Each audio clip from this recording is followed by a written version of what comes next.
है जो कि अगर चाह लें तो वाकई में डॉलर की जगह गोल्ड ले सकता है। लेकिन शायद अमेरिका की इकोनॉमी को अपने सबसे बुरे दौर से गुजरना ही था। इसीलिए ट्रंप ने जो धमकी दी थी वह सब धमकियां उनके डॉलर के ऊपर ही काल बनकर टूट पड़ी हैं, क्योंकि अब नतीजा सबके सामने है और ताजी खबर आ रही है। ब्रिक्स देश के ट्रेड में गोल्ड की जबरदस्त वापसी हो चुकी है, जो कि ग्लोबल करेंसी मार्केट को ही ट्रांसफॉर्म कर रहा है। और दो और, वर्ल्ड गोल्ड काउंसिल में हाल ही में एक ऐसी रिपोर्ट पब्लिश की है जिसने डॉलर की अस्तित्व को हिलाकर रख दिया है, क्योंकि वर्ल्ड गोल्ड काउंसिल की तरफ से जुलाई महीने में दुनिया की अलग अलग सेंट्रल बैंक द्वारा खरीदे गए गोल्ड का लेटेस्ट आंकड़ा सामने आ चुका है, जिसमें हमारे भारत को भी एक बढ़िया पोजीशन मिली है। तो चलिए पूरी डेवलपमेंट को समझते हैं कि आखिरकार इसको लेकर हाल ही में क्या कुछ देखने को मिल रहा है और लेटेस्ट आंकड़े के हिसाब से भारत कहां पर खड़ा है। लेकिन आगे बढ़ने से पहले इस वीडियो को लाइक करके चैनल को सब्सक्राइब जरूर कर लीजिए, क्योंकि आपके लिए तो एक सेकंड का काम है, लेकिन इससे हमारी काफी बड़ी मदद होती है। दरअसल हाल ही में हो ये रहा है कि दुनिया के अलग अलग देश के जितने भी सेंट्रल बैंक हैं, फिर चाहे यूरोपीय देश के ही से सेंट्रल बैंक क्यों ना हो या फिर मिडिल ईस्ट और एशियाई देशों का कोई सेंट्रल बैंक ही क्यों ना हो, सभी देशों की सेंट्रल बैंकों में यह देखा जा रहा है कि वह अपने फॉरेक्स रिजर्व यानी कि विदेशी मुद्रा भंडार में डॉलर जैसी विदेशी करेंसी को पहले एक भारी भरकम मात्रा में रखते थे, ताकि इमरजेंसी फंड में इसका इस्तेमाल किया जा सके, क्योंकि डॉलर से ज्यादा भरोसेमंद मुद्रा और कोई थी ही नहीं। लेकिन अब अचानक वहीं केंद्रीय बैंकों का भरोसा इस तरीके से डॉलर से टूटा कि डॉलर का अस्तित्व अपने सबसे खतरे के दौर पर पहुंच चुका है, क्योंकि अब यह बात सच हो चुकी है कि भारत, रूस और चीन द्वारा संचालित किए जा रहे ब्रिक्स में शामिल देशों ने डी डॉलराइजेशन की जो दीवार मजबूत की थी, अब इस डी डॉलराइजेशन के लिए दुनिया की बड़ी बड़ी बैंक खुद मैदान में उतर चुकी हैं। और आप लोग इस बात को भली भांति समझ सकते हैं कि फिलहाल के दिनों में सोने की कीमत दिन पर दिन बढ़ती जा रही है, और सोने की कीमत की बढ़ोतरी केवल भारत में ही नहीं हो रही, बल्कि पूरे वैश्विक मार्केट में ही सोने की कीमत बढ़ रही। और सोने की कीमत दिन पर दिन बढ़ते रहने का मेन रीजन है इसकी बढ़ती डिमांड। अमेरिका ने जब से प्रतिबंध को और टैरिफ लगाने का खेल शुरू किया, उसके बाद से जो अलग अलग देश का भरोसा अमेरिका के ऊपर था, अमेरिका के ऊपर से वह भरोसा टूट चुका है, क्योंकि वैश्विक उथल पुथल इस कदर हो चुकी है कि अमेरिका कब किस देश की सेंट्रल बैंक के डॉलर को फ्रीज कर दे, इस बात की कोई गारंटी किसी देश के पास नहीं है, क्योंकि अमेरिका की हालिया घटना इस दुनिया को पसंद नहीं आ रही है। और क्योंकि हर देश डॉलर इसीलिए रखते हैं कि हम उसका इस्तेमाल करके एक दूसरे देशों के बीच लेन देन कर सके और सामानों को खरीदने में कोई दिक्कत ना आए, और सामानों को बेचने के लिए भी हम डॉलर ले सके। लेकिन क्योंकि जब अमेरिका से भरोसा उठ गया है तो अमेरिकी डॉलर पर कोई भी देश डिपेंड नहीं रहना चाहता, और यही सच्चाई है, क्योंकि ऐसे में किसी देश के लिए डॉलर का इस्तेमाल करके व्यापार करना उनके लिए मुश्किल ना हो जाए। इसीलिए उन्हें एक अल्टरनेटिव पेमेंट सोर्स चाहिए जिस पर भरोसा किया जा सके, और ना ही उस पर प्रतिबंध लगने का डर हो और ना ही किसी एक का कंट्रोल हो, बल्कि सभी देशों को चाहिए आजादी और ट्रांसपेरेंसी।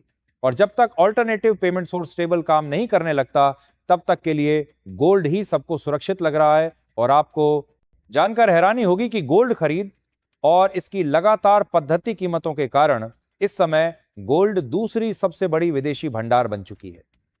दोस्तों, 2025 की पहली तिमाही में सोना दुनिया की दूसरी सबसे बड़ी रिजर्व संपत्ति बन चुका है। जी हां, अब सोना यूरो को पीछे छोड़ चुका है। डॉलर अब भी नंबर 1 है, लेकिन उसका दबदबा लगातार कम हो रहा है। सोने की हिस्सेदारी बढ़कर 24% हो गई है, जबकि यूरो सिर्फ 15% पर टिक कर रह गया। डॉलर का हिस्सा गिरकर 42% पर आ गया है, जो पिछले 30 साल में सबसे कम है। सोचिए, जिस डॉलर को दुनिया का बादशाह कहा जाता था, वो अब 42% तक सिमट चुका है, और सोना, जिसे हजारों सालों से इंसान अमूल्य मानता आया है, आज फिर दुनिया की अर्थव्यवस्था का सिकंदर बन रहा है। और पिछले दिन ही वर्ल्ड गोल्ड काउंसिल ने एक रिपोर्ट पब्लिश किया कि किस देश ने कितना सोना खरीदा है, वह भी लेटेस्ट आंकड़े जुलाई महीने के साथ। सबसे पहले तो आप इस चार्ट को देखिए, जिसे वर्ल्ड गोल्ड काउंसिल ने IMF, रिस्पेक्टिव सेंट्रल बैंक और खुद के अपने डाटा के साथ पिछले दिनों पब्लिश किया। जिसमें जून 2022 से लेकर जुलाई 2025 तक का आंकड़ा दिखाया गया है। इसमें जो ऊपर की तरफ ये स्काई ब्लू कलर से कॉलम्स दिखाए गए हैं वह ये दिखा रहे हैं कि दुनिया के सभी केंद्रीय बैंकों द्वारा गोल्ड की खाता है खरीदारी कितनी हुई, और जो नीचे की तरफ बैंगनी कलर में दिखाए गए हैं वह यह है कि कितना गोल्ड कब बेचा गया। यार मैं आपको एक एक करके बताता हूं कि जुलाई महीने में किसने कितना सोना खरीदा है। जहां कजाकिस्तान के राष्ट्रीय बैंक ने 3 टन सोना जोड़ा, जिससे उसका कुल वार्षिक स्वर्ण जुड़ाव 25 टन हो गया। यार 25 टन हो गया।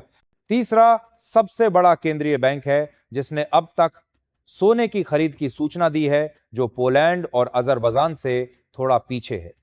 इसके अलावा तुर्की गणराज्य के केंद्रीय bank, People's Bank of China और चेक नेशनल बैंक ने 2 टन सोना जोड़ा, और पोलैंड का राष्ट्रीय बैंक 2025 में 67 टन प्रतिवर्ष के साथ सोने का सबसे बड़ा शुद्ध खरीदार बना रहने की उम्मीद है। आपको बता दें कि वर्ल्ड बैंक काउंसिलिंग दूसरा चार्ट भी पब्लिश किया, जिसे अपनी स्क्रीन पर देख सकते हैं, जहां साफ साफ देख सकते हैं कि बड़ी दरबारी है 8 बूढ़ से समझ में।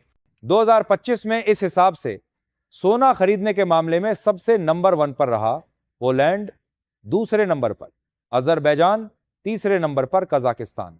इसी तरह चीन, तुर्की, कंबोडिया, कतर और घाना के बाद इंडिया का नंबर आता है। इस तरीके से गोल्ड खरीदने के मामले में इस साल 2025 में भारत 10वें स्थान पर रहा।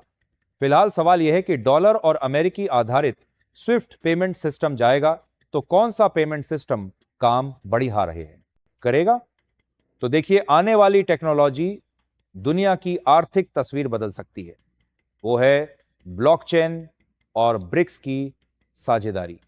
दोस्तों, आज अंतरराष्ट्रीय लेन देन यानी किसी देश से दूसरे देश में पैसा भेजने या कारोबार निपटाने में कई दिन लग जाते हैं। बीच में बैंक, एजेंसियां और बिचौलिए होते हैं, जिससे खर्चा भी बढ़ता है और रिस्क भी। लेकिन अब मैदान में उतर चुके हैं ब्रिक्स देश, ब्राजील, रूस, भारत, चीन और साउथ अफ्रीका। और इन देशों ने ब्लॉकचेन टेक्नोलॉजी को अपनाकर ऐसा सिस्टम बनाया है जिसमें लेन देन का निपटान होगा सिर्फ 7 सेकंड में। जी हां, जहां पहले दिन लगते थे अब सिर्फ कुछ ही सेकंड में होगा। लेकिन कहानी यहीं खत्म नहीं होती। सोने के बाजार में भी बड़े बदलाव हो रहे हैं। ब्रिक्स देश लगातार सोना खरीद रहे हैं, अपने भंडार मजबूत कर रहे हैं और कीमत तय करने का सिस्टम भी अपने हाथ में लेना चाहते हैं। यानी धीरे धीरे सोने पर पश्चिमी देशों का दबदबा टूट रहा है। दोस्तों, साफ है ब्रिक्स की यह चाल सिर्फ टेक्नोलॉजी नहीं बल्कि रणनीति है। डॉलर की पकड़ ढीली पड़ रही है और ब्लॉकचेन के साथ सोना मिलकर नई दुनिया की अर्थव्यवस्था की बुनियाद रख रहे हैं। बाकी आप लोगों का इस पर क्या सोचना है? अपनी राय कमेंट में जरूर बताएं और इस वीडियो को लाइक करके अपने मित्रों तक शेयर जरूर करें ताकि उन्हें भी जानकारी मिल सके। इसी तरह और भी नॉलेजेबल वीडियोस देखने के लिए चैनल को सब्सक्राइब करके बेल आइकन कॉल पर जरूर सेलेक्ट करें। जय श्री राम।